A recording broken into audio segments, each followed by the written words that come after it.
حضرت فضیل بن عیاض رحمت اللہ تعالی علیہ محدثین کے استاد ہیں. کن کے؟ حضرت عبد الواحد زید کہتے ہیں میں ان پہ تنقید کرتا تھا، یہ ڈاکو ہوتے تھے، قرآن کی ایک آیت سنی تو توبہ کر لی. ڈاکو تھے، کہتے میں تنقید کیا کرتا تھا، خطبوں میں کہتا تھا فضیل بڑا ڈاکو ہے. کہتے انہوں نے توبہ کر لی اور پھر ایک ایسا وقت آیا کہ میں ہی کتابیں لے کے ان کے درس میں بیٹھنے لگا. میں نے کہا مجھے چند حدیثیں نہیں پڑھا دیتے. حضرت فضیل بن عیاض توبہ کر لی. اب ڈاکو تھے، کئی لوگوں کا مال لوٹ رکھا تھا، گھر گھر گئے، گھر گھر یار معاف کر دو. جو پیسے چکا سکتے تھے چکا دیے، جو نہیں دے سکتے تھے مجبوری بن گئی، کہنے لگے معاف کر دو، جب آئیں گے ادا کر دوں گا. ایک یہودی کا مال آپ نے چرایا تھا، اس کے پاس گئے، کہنے لگے تیری مہربانی، میں نے توبہ کر لی ہے، اب تو اپنا مال معاف کر دے. بہت بڑا ریت کا ڈھیر تھا، 15 آدمی بھی لگ کے اٹھا نہیں سکتے تھے. کہنے لگے فضیل تو مال نہیں نہ دے سکتا تو ریت یہاں سے اس پہاڑ کے قریب سے اٹھا کے اس پہاڑ کے قریب رکھ دے. حضرت فضیل بن عیاض کہتے ہیں میں نے ریت کی طرف دیکھا، میں نے کہا میں تو اتنی مزدوری نہیں کر سکتا، میں نے تو ڈاکے مار کے وقت گزارا ہے پچھلی ساری عمر، اب مجھے یہ مزدوری. فرماتے توبہ سچی تھی تو میں نے کہا مولا میں نے سنا ہے جو تیری بارگاہ کی طرف رجوع کرے تو رحمتیں بھی فرمایا کرتا ہے.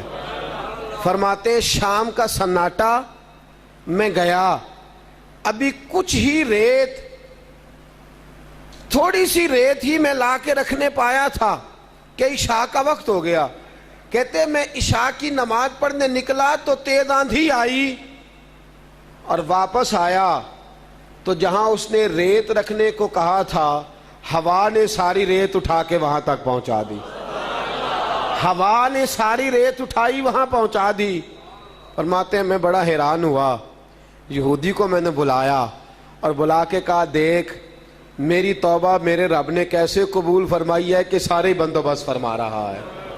فرماتے ہیں ریت اس کو دی، اب ایک بندہ رہ گیا جس کا مال میں نے چرایا تھا، ایک بندہ، وہ بھی یہودی ہے اور تورات کا بہت بڑا عالم ہے. میں نے ڈاکہ مارا تو بڑا مال اس کے گھر سے نکلا. حضرت فضیل بن عیاض رحمت اللہ علیہ فرماتے ہیں اس کے گھر گیا، میں نے جا کے کہا کہ آپ کو پتہ تو چل گیا ہے میں نے ڈاکہ چھوڑ دیا، توبہ کر لی، آپ کا مال چرایا تھا، معاف نہیں کر دیتے؟ کہنے لگا فضیل میں نے قسم اٹھا لی ہے کہ تو جب تک مجھے پیسے نہیں دے گا میں تجھے معاف نہیں کروں گا، لیکن چونکہ تو نے سچی توبہ کر لی اب اس طرح کر، وہ سامنے تھیلی رکھی ہے دیناروں کی، وہ اٹھا کے مجھے دے دے تاکہ میری قسم پوری ہو جائے اور میں تجھے آزاد کر دیتا ہوں. حضرت فضیل بن عیاض کہتے ہیں میں تھیلی اٹھا کے لایا تو اس میں ریت تھی، لا کے جب اس کے سامنے رکھی یہودی نے اس کو کھولا تو اللہ نے سونا بنا دیا. فرماتے ہیں میں نے کہا بھی مجھے معاف کرتے ہو؟ کہنے لگا نہیں میں نہیں کرتا. توجہ ہے آپ کی میری بات پہ؟ میں معاف بھئی تو کیوں نہیں کرتا؟ کہنے لگا اس لیے کرتا کہ پہلے آپ مجھے کلمہ پڑھا کے مسلمان کریں پھر میں معاف کروں گا. کہتے میں نے کلمہ پڑھا دیا، مسلمان کر دیا. میں نے کہا یار مال کے لینے دینے کی بات تھی، تو یہودیوں کا بہت بڑا مولوی تھا، بہت بڑا پیشوا تھا، تو نے کلمہ کس طرح پڑھ لیا؟ تو کہنے لگا میں نے تورات میں پڑھا تھا کہ مسلمان جب توبہ کر لیں گے، محبوب پاک کے غلام جب توبہ کر لیں گے، میں نے تورات میں پڑھا کہ محمد عربی صلی اللہ علیہ وسلم کے نوکر جب توبہ سچی کریں گے مٹی کو بھی ہاتھ لگائیں گے تو اللہ سونا بنا دے گا. مٹی کو ہاتھ لگائیں گے تو اللہ سونا بنا دے گا. میں نے مٹی رکھی تھی، 2 باتیں آزمائیں. پہلے تو یہ کہ تیری توبہ سچی ہے کہ کچی ہے، اور پھر یہ آزمائی کہ یہ فرمان سچا ہے کہ معاذ اللہ غلط ہے.